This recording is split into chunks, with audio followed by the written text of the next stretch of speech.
Don't be taking my picture, Mike. My hair is always a sight every time I see that thing. I'm Always an excuse. It makes me nervous. Oh, don't make me nervous. It just look a mess. You're zooming You now? know I hate that. Marietta's Joe's New York and tailored sophistication for men at Strawbridge and Killian's Clover Day.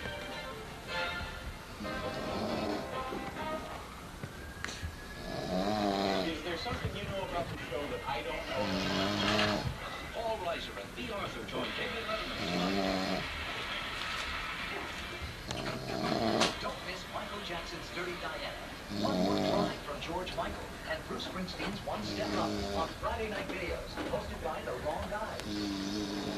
This Eyewitness Sports Update is brought to you by Snapper Lawn Equipment and Trump Plaza Hotel and Casino. Preview of what I think you want.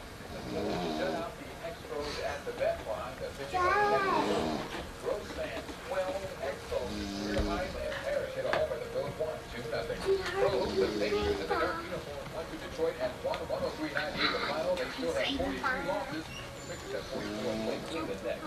That's Sports Update.